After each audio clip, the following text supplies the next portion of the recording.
Thinking about buying a home and wondering what could possibly go wrong? Well, stick around because that's what we're talking about today.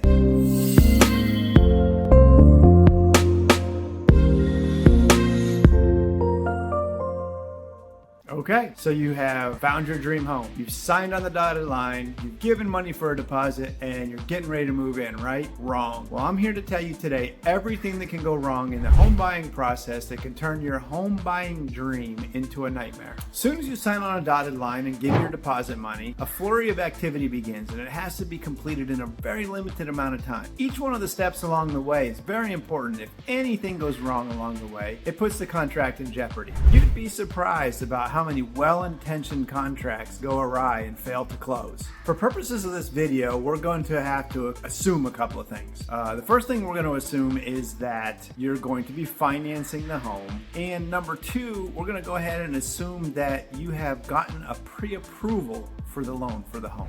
Okay, so let the games begin. Did you know that even though you got a pre-approval for your loan, that the lender does not actually start the underwriting process until you have a contract and you're ready to purchase the home? So let's just say that you got pre-approved for $300,000. You went through all the work the lender asked you to do. You gave all the documentation, income verification, employment verification, and they said, hey, go out and try to find a home for up to $300,000. Well, guess what? You found a home for $280,000, so wow, this is gonna be easy, right?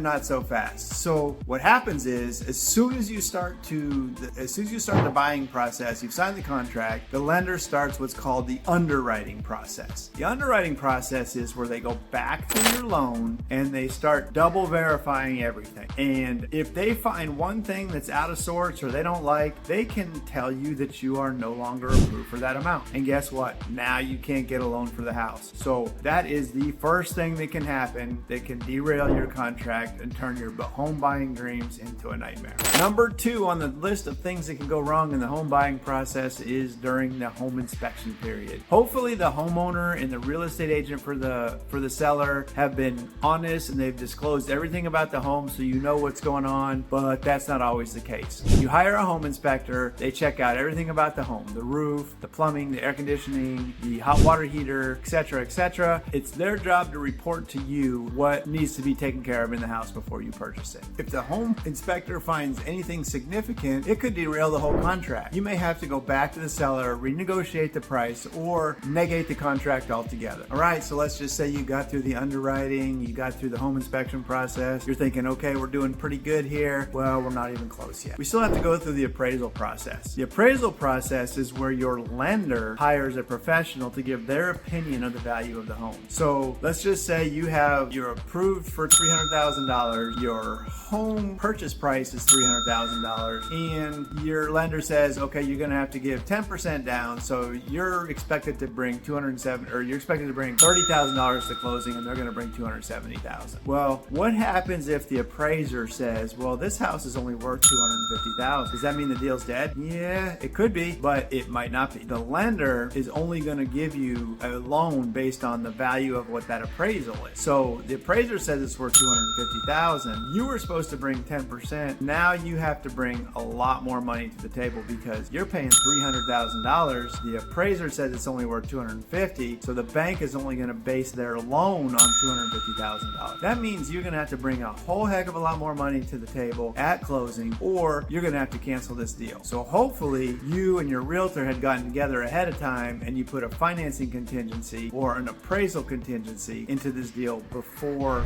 you signed the contract. So in the beginning, you thought that, once you signed the contract, you were getting really close to moving into your home. And now you're starting to see that, that's really not the case. And I'm not even done yet. So one of the next things that happens during the contract period is title insurance. You're going to hire a title company and they're going to research the property to find out the owners going way back for many, many years. And they're going to assure you that the people that are selling you the home are the people that are allowed to sell you the home. And then you're going to pay them for an insurance policy, so if they're wrong down the road, you have some coverage. But if they turn up the fact that there's something wrong with the title, they call it a cloud on the title, or if the sellers really aren't the proper sellers, it's going to derail the contract.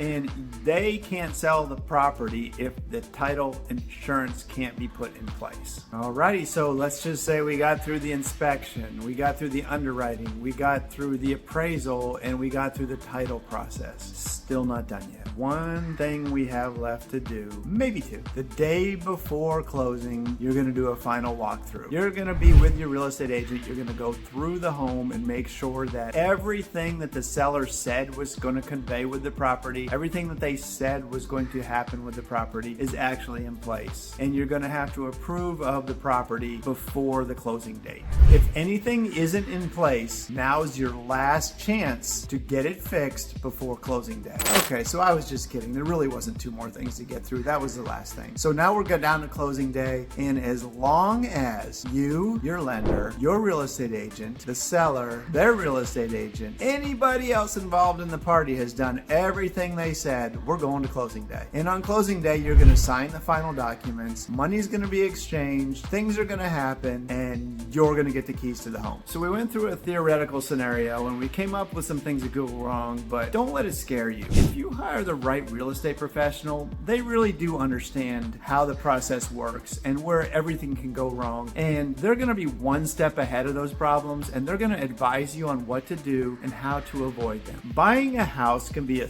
really scary process, but it doesn't have to be that way. And all those problems that I laid out don't have to happen. You just need to find the right person to guide you, and if you find a good real estate agent, they understand the process, they know the problems, they understand the pitfalls, and they can help you try to avoid them. I've created this wonderful home buyer's guide, and it's free, and all you have to do is click the link in the comments below and you can get that sent out to you right away. If you found the content in this video useful, please subscribe to our channel because we produce it every week, and that way you can get it as soon as we put it out. Also, give us some feedback in the comments section to let us know what type of real estate information you would like to know about. Thank you for watching, and see you next week.